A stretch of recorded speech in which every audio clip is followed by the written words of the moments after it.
1990년대 초반 일본 경제는 유례없는 호황을 누렸다. 이른바 버블 경제라 불리는 이 시기에는 기업들이 너도나도 앞다투어 투자를 확대했고 사람들은 소비를 늘렸다. 하지만 영원할 것만 같았던 호시절도 잠시 1990년대 후반부터 거품이 꺼지기 시작하면서 일본 경제는 장기 불황의 늪에 빠지게 된다. 그리고 현재까지도 많은 일본인들은 그때의 기억을 잊지 못하고 있다. 그렇다면 과연 어떤 일들이 있었기에 이토록 오랜 시간 동안 일본인들에게 트라우마로 남아있는 것일까? 우선 가장 대표적인 사례는 부동산 가격 폭락이다. 1980년대 중반까지만 해도 도쿄 중심부에서 30평짜리 아파트 한 채를 사려면 10억 원 정도가 필요했다. 그러나 1989년 말 기준으로 집값은 절반 수준으로 떨어졌고 이후에도 하락세는 계속 이어졌다. 결국 1999년까지 약 4분의 1 수준으로 하락하게 된다. 이로 인해 수많은 서민들이 집을 잃고 거리로 내몰렸으며 자살하는 사람들도 속출했다. 또한 주식시장에서도 엄청난 규모의 자금이 증발했는데 특히 니케이 225지수와 토픽스 지수 등 주요 주가 지수가 최고점 대비 90% 이상 급락하기도 했다. 이때 사라진 돈만 무려 400조 엔이나 된다고 한다. 이외에도 잃어버린 20년이라 불릴 만큼 장기간 지속된 경기 침체, 물가 상승률보다 낮은 임금 인상률, 비정규직 급증 및 청년 실업 문제 심화 등 다양한 사회 문제가 대두되었다. 물론 일부 전문가들은 최근 들어 일본 경제가 조금씩 회복되고 있다고 주장한다. 실제로 지난 2015년 11월 IMF는 일본의 올해 경제 성장률 전망치를 기존 0.8%에서 1.2%로 상향 조정했으며 내년 전망치는 1.5%로 제시했다. 다만 여전히 갈 길이 멀다는 지적도 적지 않다. 1980년대 중반부터 1990년대 초반까지 지속된 일본 버블 시대는 일본의 경제 번영과 고도 성장의 시기였다.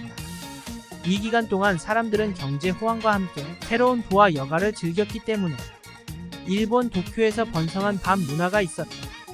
나이트클럽, 바 그리고 레스토랑은 직장에서 긴 하루를 보낸 후 휴식을 취하려는 사람들에게 인기 있는 목적지였다. 이러한 시설들 중 많은 것들은 비싼 음식과 음료로 사치스럽고 사치스러웠다. 노래방은 또한 버블 시대에 점점 더 인기를 끌게 되었고 많은 사람들이 노래방에 모여 노래를 부르고 친구들과 동료들과 어울렸다. 노래방은 낯선 사람들 앞에서 부담 없이 노래를 부르며 즐길 수 있는 인기 있는 방법이 되었다. 나이트클럽과 노래방 외에도 버블 시대에는 호스트와 호스티스 클럽이 성행했다. 호스트 클럽은 남성 호스트가 여성 고객을 접대하는 술집이었고 호스티스 클럽은 여성 호스트가 남성 고객을 접대하는 술집이었다. 이 클럽들은 손님들이 종종 음료와 오락에 많은 돈을 쓰기 때문에 고급스러운 장식과 높은 가격으로 유명했다. 일본 경제는 1980년대 말부터 1990년대 초까지 버블이라는 단어로 표현되는 호황기를 누렸다. 이 시기에는 부동산, 주식 등 자산 가격이 급등했고 기업 실적도 크게 개선됐다. 하지만 동시에 물가 상승 압력이 높아지면서 경기 침체와 디플레이션 우려가 높아졌다. 실제로 1989년 이후 일본에서는 소비자물 가상승률이 마이너스를 기록하는 경우가 종종 있었다. 그렇다면 과연 무엇이 문제였을까?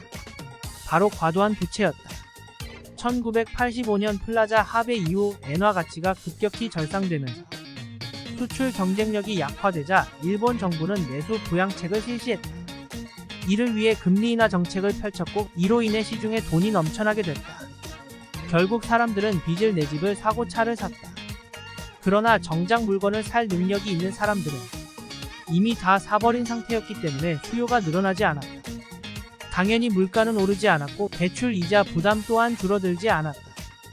게다가 은행들이 부실 채권 처리에 나서면서 금융권 전체가 위기에 빠졌다. 이른바 잃어버린 10년이라 불리는 장기 불황이 시작된 것이다. 일본의 버블 경제는 1980년대부터 1990년대 초까지 일본의 급속한 경제 성장기였고 이는 궁극적으로 자산 가격 거품의 붕괴와 잃어버린 10년으로 알려진 장기적인 경제 침체를 초래했다.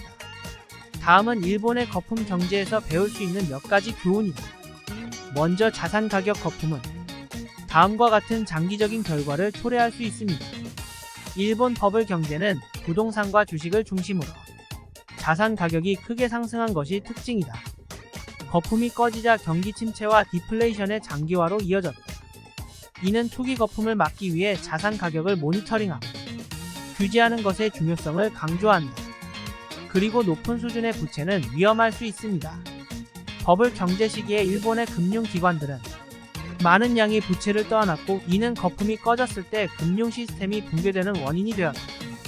높은 수준의 부채는 금융 불안을 초래하고 경제 충격에 대응하기 어렵게 만들 수 있기 때문에 부채 관리에 신경을 써야 할 것이다.